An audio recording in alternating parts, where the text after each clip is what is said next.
The New York Folklore Society is a statewide nonprofit arts organization supporting folk life and traditional arts in New York State. For the past 2 years, the New York Folklore Society has been collaborating with the Schoharie River Center to document the ecological and cultural communities in and around Schenectady County.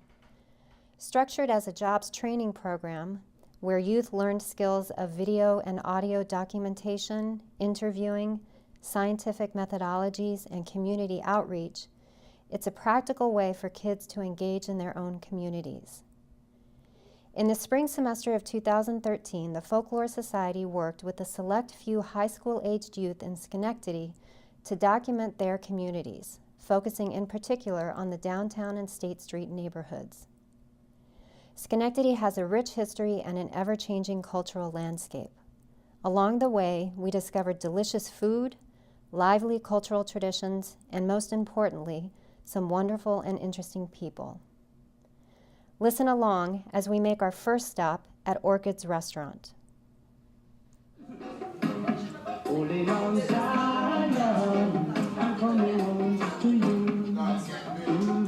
I was born in Jamaica, yes, in Trenchtown. Yep. And when did you come over to the United States? Oh dear goodness. I was like 16, 17, a long time. Did you come straight to Schenectady, or did you? No, I was in New York City, in Queens. And I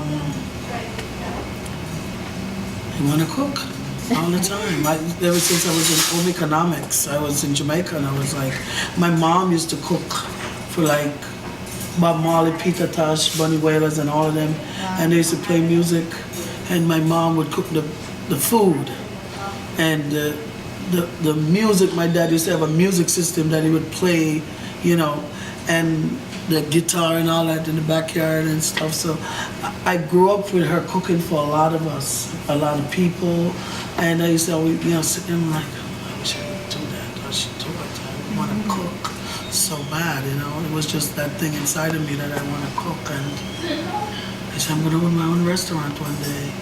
You know, so. And I find a flavor for people, because the food, when I make it, I don't know what I do different. Everybody says it's delicious. I love it. The food is so good. What do you put in the oxtail? I'm like, I don't know. I said, God is cooking it, because I don't see what I do differently more than like Jamaican do spicy. I try not to make my food spicy, because I don't want just Jamaican people enjoying it. I want everybody to enjoy the food and the flavors, the different, you know, just enjoy it. So I kind of mix it. My Jamaican is mixed with American, a little Guyanese in it, so it's a whole different taste. Then you would just go to a Jamaican restaurant and taste, you know, oh, it's different. I don't just want to have just sit here and say, oh, you know, the flower for me, you know, my name is Orchid too. Oh, we didn't know that. My grandmother, I was born, she called me Orchid. And Jamaica, we have Orchid. I mean, we have a pet name back home. Do you guys get pet name back home in Guyana? Like they would call you, it was Orchid. Everybody say Orchid, and my family, Orchid when they call me. So that's why I named the restaurant Orchid. Okay. Yeah, the flower, yeah. Oh, that's neat. Yeah. You said you like cooking. Love it. Who influenced you To cook? Oh boy, it's a sad story. Well, it's not sad. To me, I take the good out of it, because when I came to this country, my aunt, you have to cook. And I wanted to cook, you know, in high school and stuff like that. That was my passion to cook. My mother, you know, used to cook for everybody, you know. And but when I came here, I was made to cook. My aunt, it was like, not naturally, she's not really, it's my mom's cousin, but we said Aunt Millie. And I had to cook before I go to school. I had to take care of her 3 boys. And she kind of wanted, she helped me to come to the country, and then also she wanted a maid. So therefore, I was put in a situation where it wasn't good, but I take the good out of it, because I learned. And I would cook and it would come out right. And every day I'm cooking, right? I'm making breakfast, lunch, and dinner, straight, and I do it with a smile on my face. Because I like cooking, so, and yet then somebody's making you cook all the time, and even if you're tired or sick, you still have to do it. So then I'm learning from that. And my first job was when we moved to Florida. This guy said, "Oh, I need a cook." And I said, "Oh, I got experience," which I didn't have none. Went in there and I said, "Oh my God," the man gave me the whole restaurant to manage in Miami. And I said, "Oh, but I'm going in there and I'm going to cook." And he said, "Do you know how to make peach cobbler?" And I said, "Yeah, I know how to make it." So I went into this place, and it wasn't a Jamaican restaurant. It was an American restaurant where you got to make black eyed peas, collard greens, and all that stuff. So I learned how to make all that stuff. I never knew how, but I kind of, if I taste something, I can tell you what's in it. There's some people that's super tasters. I'm one of them. So what happened was I went into this restaurant and I'm like, okay, I'm gonna cook. It's just me. So first thing he said, "Oh, you gotta do breakfast. Egg over easy, own fries, all that stuff." I kind of have an idea how to do it. So I just start doing it my way, and everybody likes it. And then they said, "The peach cobbler, when are you gonna make the peach cobbler?" I said, "I don't know how to make a peach cobbler." So there's this old lady that lived next door to me. She said, she's from Georgia. I said, "Do you know how to make a peach cobbler?" And I think I called her up on the phone, and she said, "Yes, honey, I know how to make a peach cobbler." I said, "Well, can you tell me how to make it so I can make it in the morning when I go back to work, because I needed a job." So she told me what to do over the phone, and I went to the grocery store and I came back home. I messed up. But I made it, but it wasn't good. It was like, I make it exactly how she told me to make it, right? And then I said, wait a minute. I said, I'm gonna put this in it, and I'm gonna put that in it, and I'm gonna add this to it, I'm gonna add that to it. I'm gonna put this over on the crust and sugar on the top, and I'm gonna do it my way. People used to come from Broward County for my peach cobbler. Wow. It was that good. Wow. It's just, I think it's a gift from God that you cook. You don't just go into cooking because I see somebody with a restaurant and I want a restaurant. You gotta have it in you. There's something that you want to do, and you says, and because things come to you easily when it's something that you like you love music, right? Mm-hmm. And you could go and you could like do a mix and a rhythm and stuff like that, and you say, "Oh, that's good." And then when other people hear it, it's good.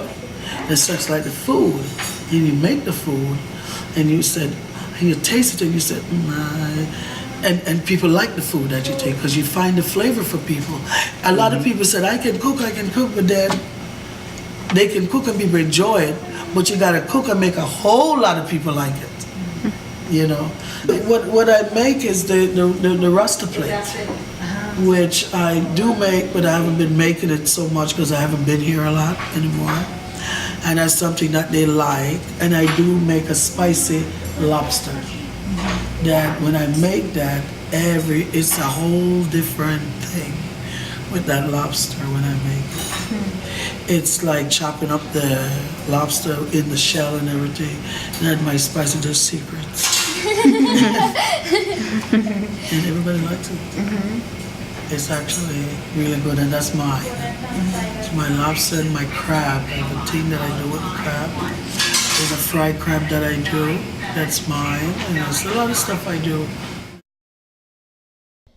Everybody loves a holiday, and around St. Patrick's Day, we visited Katie O'Byrne's, a well-known Irish bar and restaurant in downtown Schenectady. Listen in as we sit down for a chat with the owner. So, how did this place originate? This place originated, we've been open for 7 years. I opened it up with another good friend of mine. We named it after my grandmother. Her name was Kathleen O'Byrne. She came from Ireland in 1916 She was 16 years old. She came right after the uprising in Ireland that started there with it was basically a civil war that started. And so she left the country and she came over here. She came over on a boat from Europe to Ellis Island, which is in the port of New York City by Manhattan. And that's where all the immigrants used to go through back then. She was 16 years old and she had to have a sponsor at that time. Any immigrant that came in by themselves had to have a sponsor. So she had an aunt that lived here in the States. When she came through Ellis Island, actually her last name was Byrne. And the people there, they didn't really care what your name was. You know what I mean? They just wanted to get you in the country. So any Irish person, they would put an O on front of, so she became O'Byrne. And that's how that happened. And I named this place after her. Yep. Our main holiday is St. Patrick's Day, which basically in Ireland is a very holy holiday. It's a church holiday where everybody goes to Mass. And it's a time for families to get together and have a meal, almost like our Thanksgiving here. It took its own, it grew its own head, as to say, in the United States as being a big party day. In Ireland, and I've been there for St. Patrick's Day in Ireland, and it's very mellow, and it's very, like I said, very, very much of a holy day when you go to church and spend the time with your family. Here it's become a big, huge party. You know what I mean? And everybody's Irish for one day. How did you come up with the decorations? The decorations, all the decorations that you see on the wall are all from Ireland. I've been to Ireland 6 times. I have a bunch of cousins and aunts and uncles in Ireland. And when I was over there, I bought the majority of everything that's on the walls here. Just traveling through the country, the different counties and the different towns, and I just picked up different things. Ireland is a strange country, but in 1916 it was actually a treaty pact that was signed because Ireland used to be under English rule until then. And right now, that pact was signed in 1916. Still the northern part of Ireland, the Ulster part of Ireland, which Belfast is in. If you look at it here, it's up here. That is still under English rule. Just the lower half of Ireland is the Republic of Ireland, and it's which is under their own government, which is the green, white, and the orange flag. In the northern part of Ireland, it still flies the English flag, which is called the Union Jack, and is ruled by the King and the Queen of Ireland, the Queen of England. No, those photos up there. Those are all coats of arms for different families. And if you're from Ireland and your family is originated from Ireland, your ancestors, it was always a coat of arms. And I believe, I'm not positive, but I think it started with the Vikings and the Romans years and years ago, 800,000 years ago, that each family was represented by a coat of arms. So when you went into war or you had a coat, then they knew who you were from. You were clan. It was almost like a clan. You know what I mean? And each coat is different if you look at them. And you can go and look them up, and they'll tell you exactly. Like the one over here, the coat of Byrne is on the wall over there, and it will tell you exactly what it represents, where it came from, and where it originated. You know what I mean? And basically, all these up here are all my friends and my relations that all different Irish names, and that put them all up here. And on the other side too, there's a bunch of them too. So anything that you have in Ireland is going to have potato. When I was very young, my parents, I remember every meal that we had, there was something to do with potatoes, and I'm surprised they weren't growing out of my ears, because there was a big migration of Irish people into the United States in the early 19th century, early 1900s, I should say, because it was the potato famine in Ireland, and Ireland became very, very poor, and a lot of people died. A lot of people died from disease over there. So it was a big immigration over into the United States, and at one time, New York City was basically almost all Irish. And as in anything else, in any other culture, with the immigration that comes over here at different times, with Italians, everything. And I think what that happened was when the people were, if you weren't Irish, they pinch you. You know what I mean? If you weren't wearing green, to wake you up. You know what I mean? You got to wear something. You know what I mean? Yeah. And St. Patrick was actually Italian. And he came over here in the he came over to Ireland in the 1600s. And he was the bishop. He was the bishop of Ireland. And the way that you always see the clover, they say that the four-leaf clover is the representative of the plant of Ireland. What happened was they said that St. Patrick was giving a sermon on the hill, and he was standing on all these clovers in the clover patch, and he picked up the clover to show, Father, Son, and the Holy Spirit, and that he did it on the four-leaf clover, and that's how that kind of worked. So that's how it became. And the harp is the sign of Ireland, main sign of Ireland, because the harp was used years ago to play before people would go into war. And so a harpist was a very, very prominent person, you know what I mean? And that's how that became and if you were a harpist, you were a big time person. And then when the English took over Ireland, the King of England had all the people that played harps killed, and all the harps taken away to put down the Irish. And that's how that happened. Really? Yes. The harp is a favorite instrument in Ireland, and at the Kids Arts Festival in downtown Schenectady, we had a chance to listen to lots of different kinds of music. Here's a sample of what we found at the Kids Arts Festival.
What is your name?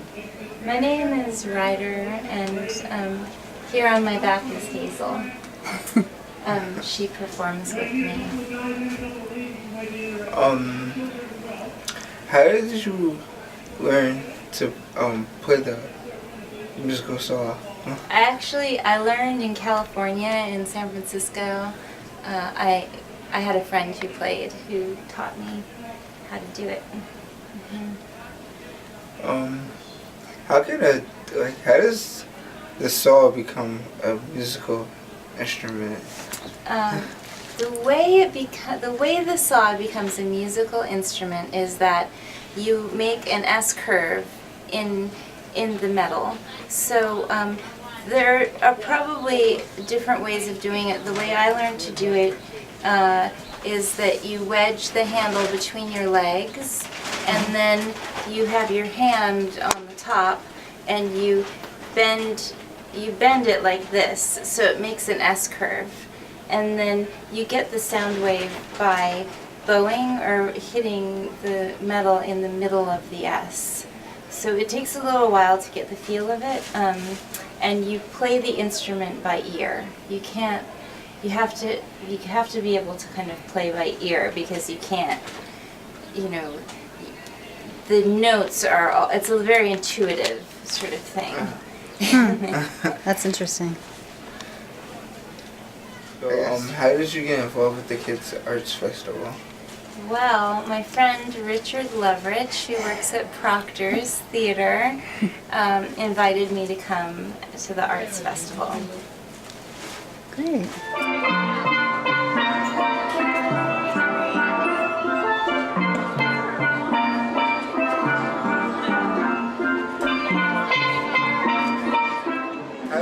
How did they learn how to play? They learn by first hard work, practices 2 times a week. Of course, they play with the sticks. The teacher, what he does is he brings in the music with his guitar, and he plays the guitar, like the chords and the melodies they're supposed to play. They listen by guitar how to play the drums. Same way that I was taught. I played the steel drums too for 4 years, and I helped teach him and everything. You have to be patient, especially if you play steel drums. It's very rigorous. You gotta really put a lot into it, because it's a lot of songs you can play from like a piano and a guitar. You can play it on the drums. It's a really universal instrument. Where did the steel drums originate? A lot of people think they originated in Jamaica. They originated in Trinidad. A lot of the drums that we get that are ordered and brought to the art center are mailed from Trinidad to a guy we go to named John Hilton. He provided a lot of the drums for us. Somebody else named John Joseph provided the drums, but they're mailed from Trinidad. So you guys practice at the Hamilton Art Center? Yes, Hamilton Art Center is a nonprofit organization for African American arts, arts and crafts. It focuses on music. They also have the ham drums. They have the Umaja dancing, and the steel drum program. It's been with the Art Center for years, almost a decade. We have other generations that have played as well.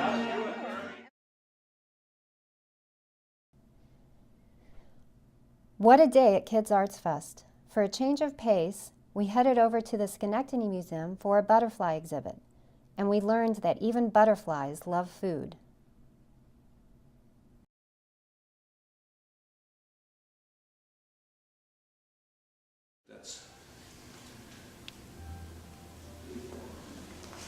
Wow. And we feed them either sugar water, or we let them, they like fruit juice. And so you can see this painted lady when it opens its wings, it's got more color. There's a black swallowtail. Black swallowtails also, the caterpillars, if you want to have them in your own home, if you plant a lot of parsley and fennel outside, the caterpillars will eat that, and the black swallowtail caterpillars are attracted to them, and the butterflies come lay their eggs on fennel, and that way the caterpillar knows when it hatches out, it's dinner time. Just like the butterflies, we're also attracted to food, and so we headed over to Flora's Family Restaurant on State Street to see what's cooking. Take a listen to our talk with the owner.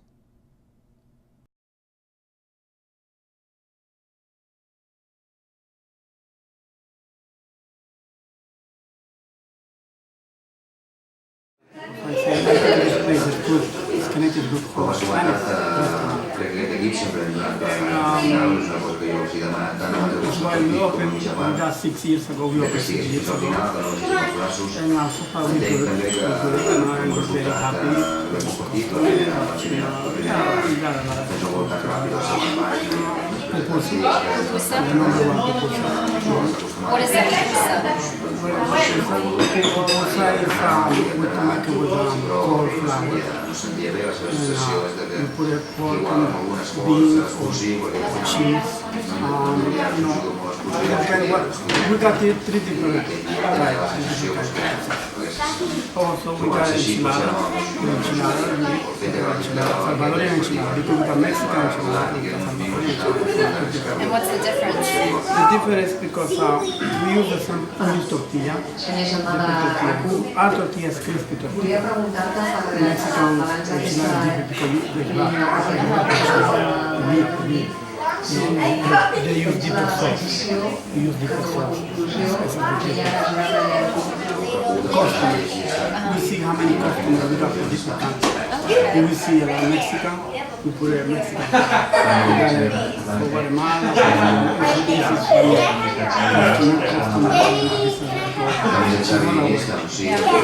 So you have a Guyanese flag, I mean you have Guyanese. I got Guyanese customers. They're from Yeah, they come all the time. Well, now you have 2 more customers. Right around the corner from Flora's Family Restaurant is a celebration that happens at the Becker Street Hindu Temple every year. Holi, or Pagwa, is a traditional Hindu festival that welcomes spring every year. Celebrated by the Guyanese community in Schenectady, it's a feast for the eyes and the ears.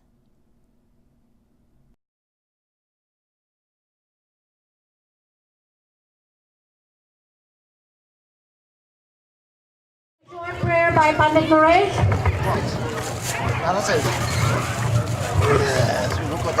Sit down, everyone. Once again,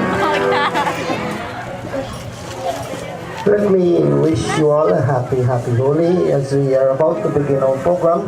Shall we clasp our hands as we join in a few moments of prayers, giving thanks to God, to Bhagwan. Om Shri Ganeshaya Namah. Om Lambodaraye Namah. Om Shri Ganeshaya.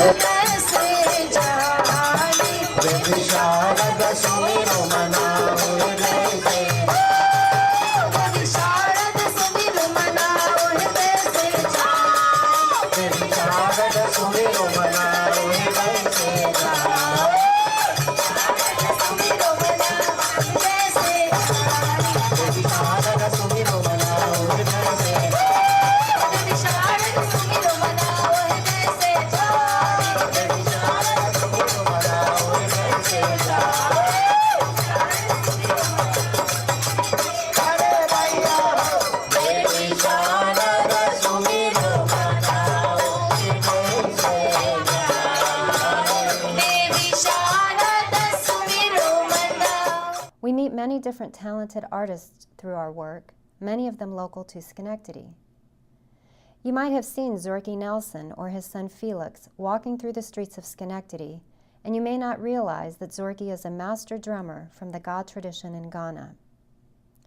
Through the Folklore Society's Youth Community Cultural Documentation Program, we had the opportunity to interview Zorky and his son Felix. Listen in. So we are here today. We have a couple drums right here. We have to be introduced how the drums sound so that everybody will hear where we're from.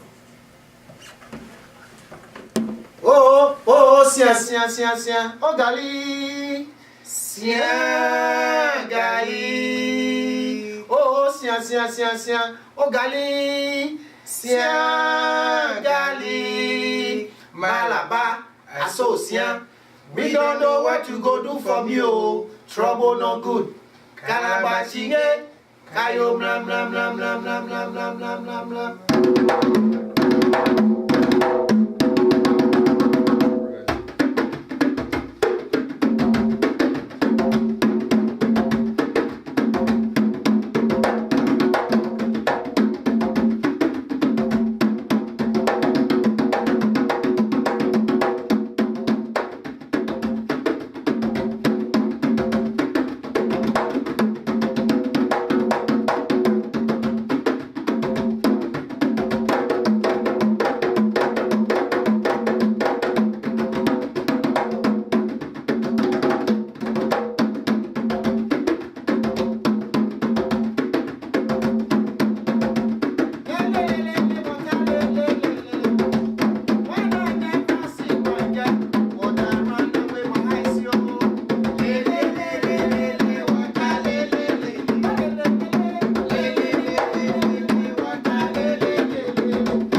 And this drum right here, we call it odono. Okay? And odono is a drum which is here, people call it talking drum. You know, it's not here, but in back home, the same thing we call it, because it talk. And if I want to say about 18th century, when you don't have a phone in Africa, Ghana, this drum right here, we used to talk to each other, like a village and village and village. So we call this odono. And when you hear the way it sounds, you know, it sounds funny right now. When you keep playing, you have to squeeze your hand.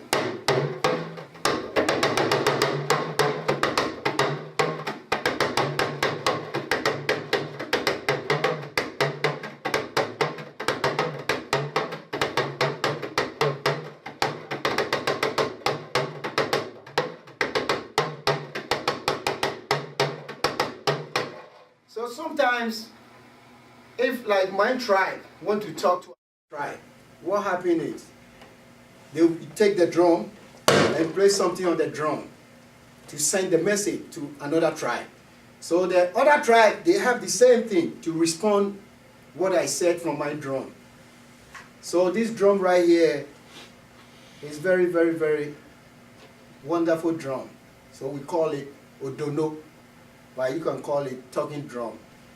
Can you tell me a little bit about some of the holidays that you celebrate?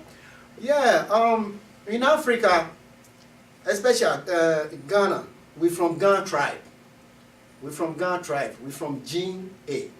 And Ghana tribe, they have festival which is, we call it Omowo.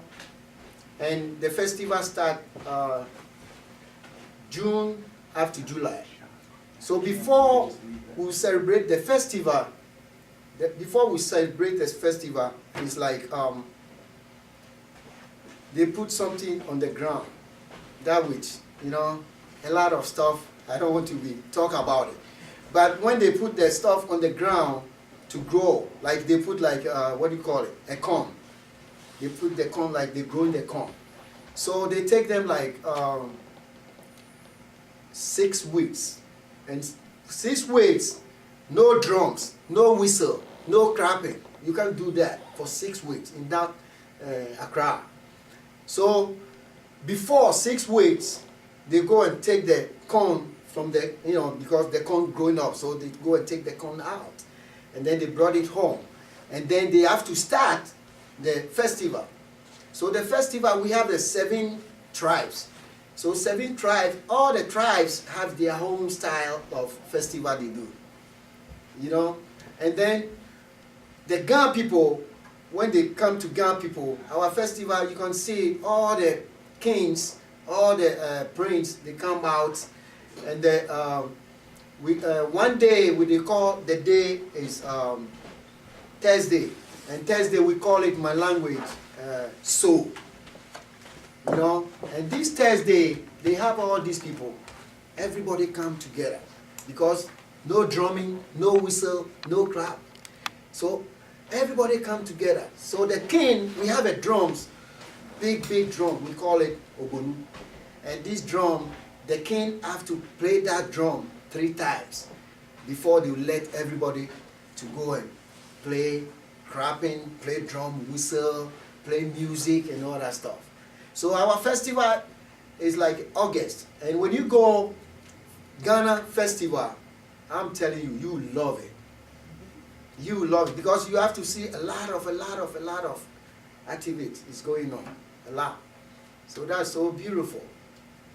So our festival is so very nice. And maybe one day I'll try and show you guys how the festival look like.